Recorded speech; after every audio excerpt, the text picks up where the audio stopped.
Hello, my dear students. Welcome back to my channel. I am Bifru again with another topic, and this is for the students who are studying in West Bengal Council of Secondary Education as a project work.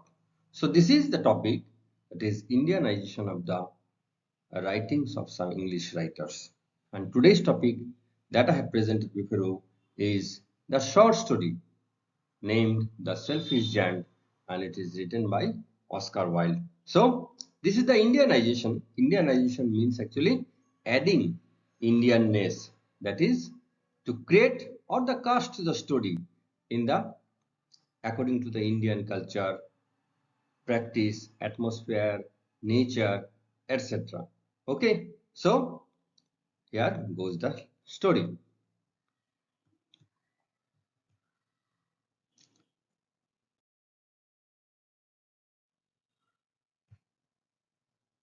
Every afternoon, as they were coming from school, the children used to go and play cricket in the giant's garden. It was a large and lovely garden with soft green grass. Here and there over the grass stood beautiful flowers like stars, and there are 12 mango trees that in the springtime broke out into delicate blossoms that attracted thousands of bees, and in the summer bore juicy fruits that attracted birds in daylight and bats at night. The birds sat in the trees and sang so sweetly that the children used to stop their games in order to listen to them. How happy we are here, they cried to each other. One day, the giant came back. He had been on a visit to his friend Ravana and had stayed with him for 7 years. After that, he had said all that he had to say, for his conversation was limited, and he determined to return to his own castle. When he arrived, he saw the children playing in the garden. What are you doing here? He cried in a gruff voice, and the children ran away. My own garden is my own garden, said the giant. Anyone can understand that, and I will allow nobody to play in it but myself. So he built a high wall all around it and put up a notice board.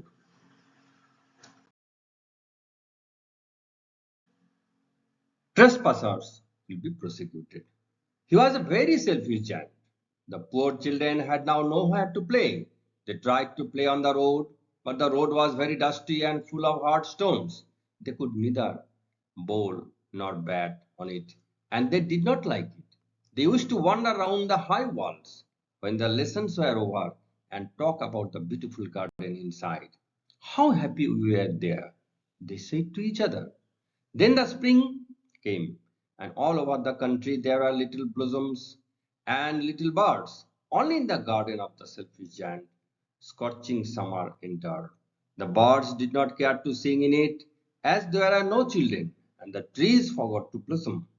Only once a beautiful flower put its head out of the grass, but when it saw the notice board, it was so sorry for the children that it slipped back into the ground again and went off to sleep. The only people who were pleased were the heat and the dust storm. Spring has forgotten this garden, they cried, so we'll live here all the year round.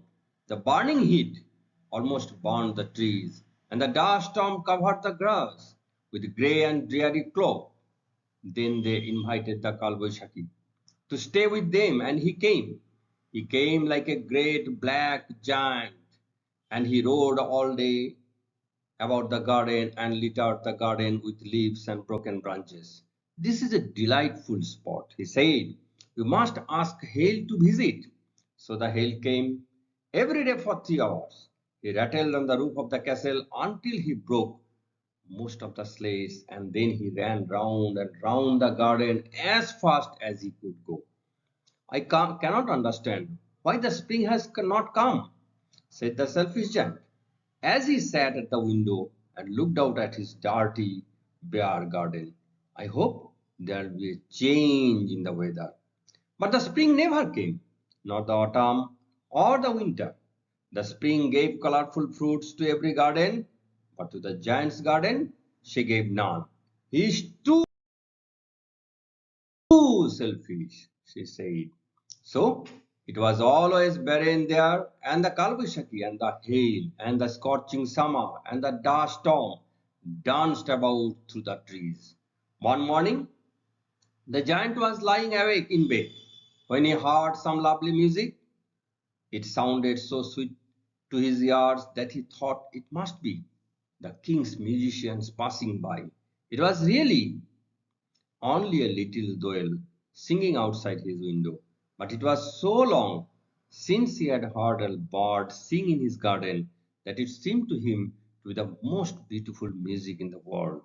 Then the hail stopped dancing over his head, and Kalbushagi ceased roaring, and a delightful perfume came to him through the open casement.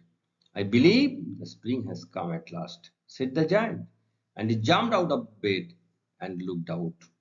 What did he see? He saw a most wonderful sight. Through a little hole in the wall, the children had crept in, and they were sitting in the branches of the trees. In every tree that he could see, there was a little child, and the trees were so glad to have the children back again that they covered themselves with blossoms. But in the farthest corner, it was still summer, as a little boy was standing. Climb up, little boy, said the tree, and it bent its branches down as low as it could. But the boy was too tiny, and the giant's heart melted as he looked out. How selfish I have been, he said. Now I know why the spring would not come here. I'll put the poor little boy on the top of the tree, and then I'll knock down the wall, and my garden shall be the children's playground forever. He was really sorry for what he had done.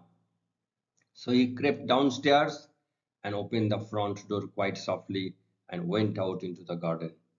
And the children ran away in fear. With them went away the spring. The only little child could not. When the giant stole up behind him and lifted him up in his arm and put him up on the tree, the spring came back again in his garden after the children. When they saw the giant was not wicked any longer, came running back.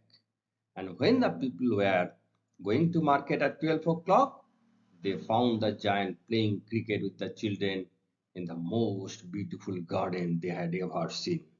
Every afternoon, when the school was over, the children came and played with the giant, but the little boy whom the giant loved so much was never seen again. Years rolled down, and the giant grew very old and feeble. He could not play about anymore. So he sat in a huge armchair and watched the little children at their games and admired his garden. I have many beautiful flowers, he said, but the children are the most beautiful flowers of all. One summer morning, he could not believe his eyes. So he ran downstairs and then to the garden. His face grew red with anger and said, Who has dared to wound thee? For on the palms of the child's hands were the prints of two nails, and the prints of two nails on the little feet. Who has dared to wound thee? Cried the giant. Tell me, that I may take my big sword and slay him. Nay, answered the child, but these are the wounds of love. Who are you? Said the giant, and a strange awe fell on him, and he knelt before the little child. And the child smiled on the giant and said to him, You let me play once in your garden. Today you shall come with me to my garden, which is paradise. And when the children ran in that afternoon, they found the giant lying dead under the tree, all covered with white blossoms. That's all for you today, my dear students. And if you have any problem anywhere in any topic about any lesson, you please just text a message and I'll be ready always before you and beside you and for you to prepare the lesson so that you can get the benefits and you can get my help. Okay, thank you very much.